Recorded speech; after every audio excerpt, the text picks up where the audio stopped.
नमस्कार, स्वागत है आपका सिटी पोस्ट लाइव में। मैं हूं ऋषि। अभी हमारे साथ हैं डेमोग्राफिक सिक्योरिटी मंच के संस्थापक हर्ष। हर्ष, आपने मुजफ्फरपुर कलेक्ट्रेट में पीपी मंडल डे पे ही उनका पुतला क्यों दहन किया था? देखिए, आज बीपी मंडल जी का बर्थडे था और हम इसको बीपी मंडल डे नहीं मानते, हम इसको फ्रॉड डे मानते हैं। क्योंकि बीपी मंडल जी ने जो ओबीसी रिजर्वेशन लागू किया था उसमें बिहार में बहुत खामियां थी। उन्होंने लगभग 3 से 4% पॉपुलेशन को मतलब फर्जीवाड़ा, मतलब वो जानते थे या जानबूझ के ये नहीं जानते थे, लेकिन उन्होंने उसको शामिल कर दिया गया। ठीक है, 4% पॉपुलेशन बिहार में ओबीसी लायक नहीं है, वो जनरल कैटेगरी के लिए है, वो अपने क्षेत्र में डोमिनेंट कास्ट है। मैं आपको उदाहरण के तौर पर कह देता हूँ, गया में अहिर एंड ग्वाला की आबादी 16.65%, अपर कास्ट की आबादी 11.36% है। इसमें हम अपर पार्ट को नहीं जोड़ रहे हैं। खगड़िया में 15.54% आबादी अहिर की है, 8.46% आबादी अपर कास्ट की, अपर कास्ट पर स्मॉल आबादी है। जमुई में 18% करीब अहिर की आबादी है और तो 12% करीब अपर कास्ट की आबादी है।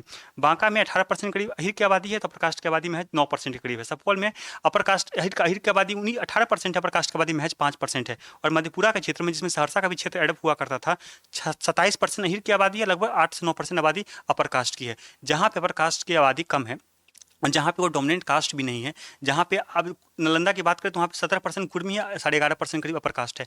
जहाँ पे ये लोग डोमिनेंट कम्युनिटी है, ये लोग पॉलिटिकली, सोशली, इकोनॉमिकली है, आप उन्हें भी आप रिजर्वेशन में शामिल करते हैं तो उसका विरोध होना जरूरी था। हमने पहली बार हमने कहा भी था कि हम पुतला जलाएंगे तो पुतला जलाए।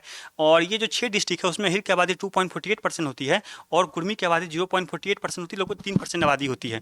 और हम मनेर, रजौली, बाघा, खजौली, फुलपरास और मसौरी के भी क्षेत्रों को जोड़े तो ये आबादी 4% होती है। लगभग हमारा मानना है कि 4% पॉपुलेशन को जो ओबीसी में शामिल है उसे गलत तरीके से ओबीसी में शामिल किया गया है। और हमारा ये मानना है कि अगर उसे ओबीसी से बाहर निकाल दिया जाएगा तो जो रियल में बैकवर्ड है, ठीक है, उन्हें बेनिफिट करेगा। और जो जो रियल में जो फॉरवर्ड है, ठीक है, लोग सवाल करते हैं कि जो नवादा के जो भूमिहार कम्युनिटी और नालंदा के जो जो कुर्मी कम्युनिटी, दोनों का कंडीशन है कि फिर अब नालंदा के कुर्मी को आरक्षण, नवादा के भूमिहार को आरक्षण क्यों नहीं? लोग सवाल करते हैं। दरभंगा में ब्राह्मण की कंडीशन और आपको मधेपुरा में कुर्मी अहिर की कंडीशन एक है, तो एक तरफ उसको आरक्षण, एक तरफ इसको आरक्षण क्यों? लोग सवाल कर रहे हैं। आप बेगूसराय में भूमिहार की डोमिनेशन है, ठीक है, आप खगड़िया में आपको अहिर की डोमिनेशन है, तो आप एक जगह आप रिजर्वेशन का पैमाना कुछ अलग रख रहे हैं, एक जगह पैमाना अलग रहे। आप न्याय करिए। उस मंडल कमीशन के 11 पैरामीटर है, उसको ईमानदारी से आप लागू करने का प्रयास करें। इसमें हमने पुतला भी दहन किया, हमने कलेक्टर के पास लेटर भी लिखा है और हमने पिछड़ा आयोग जो है उसको हमने लेटर भी अपने लेटर पैड से लिख के दिया है, अपना मांग रखा है। तो आप ये पुतला जो दहन किया, इसे आप किसका ध्यान आकर्षित करना चाहते हैं? किन मुद्दों का ध्यान आकर्षित करना चाहते हैं? देखिए, पुतला दहन करने का बस यही मुद्दा है कि हमारे खिलाफ जो इंजस्टिस हुआ सोसाइटी में, ठीक है, और उसको हम ब्रेक कर सकें और लोगों को जागरूक कर सके कि जो ठीक है, आपने 4 जातियों को बाहर किया, ठीक है, लेकिन जो ये जो 4% पॉपुलेशन है जो कि आपको इन क्षेत्रों में पाए जाते हैं, आप उनको भी ठीक से आप न्याय करें, उन्हें भी आप ओबीसी लिस्ट से बाहर करें, जनरल लिस्ट में शामिल करें, नहीं तो इन 4 जातियों को भी आप जनरल ओबीसी लिस्ट में शामिल कर दें। तो दिल्ली में हो रही प्रोटेस्ट को लेके, जो दिल्ली में एक बड़ा आंदोलन का रूप उभरता जा रहा है, ये कहें तो आप ये आरक्षण को लेकर ही बोले कि कुछ उसमें सुझाव आए, उस पे आपकी क्या सोच है कि क्या आपकी क्या मंशा है? देखिए, रिजर्वेशन में रिफॉर्म होना चाहिए, ठीक है, और ये सबसे बड़ी बात है कि दिल्ली का प्रोटेस्ट में इतने बड़े लोग यूनाइटेड है, इतने लोग यूनाइटेड है और इतना मीडिया चैनल कवरेज है।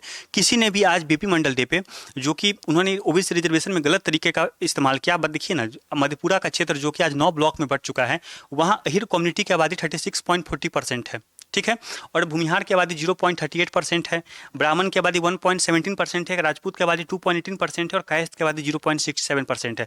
लगभग 4.40% आबादी होती है। आप उस आदमी को बना दिया गया, मतलब मंडल कमीशन का हेड, जो आदमी अपने क्षेत्र में ही न्याय नहीं कर पाया। 36% के करीब अहिर की आबादी को ये 4 से 5% जिसकी आबादी नहीं है अपर कास्ट की, वो कैसे शोषित कर सकता है? और देखिए, किसी ने बीपी मंडल जी का आज पुतला फूका, किसी ने विरोध प्रदर्शन किया, कोई पिछड़ा आयोग के पास गया, उसमें उस भीड़ में कोई पिछड़ा आयोग के पास नहीं गया, कोई कलेक्ट्रेट के पास नहीं गया, लेकिन हमने अपना कर्म किया। अभी हम कमजोर है, ठीक है, हम मजबूत अपने आप को करेंगे, लेकिन हम संघर्ष नहीं छोड़ रहे हैं। और वो लोग ठीक है, लेकिन उन लोग को भी आज बीपी मंडल जी का पुतला दहन करना चाहिए, क्योंकि बीपी मंडल जी ने, मुझे लगता है, उन्होंने जातिवाद किया, उन्होंने मंडल कमीशन में न्याय नहीं किया।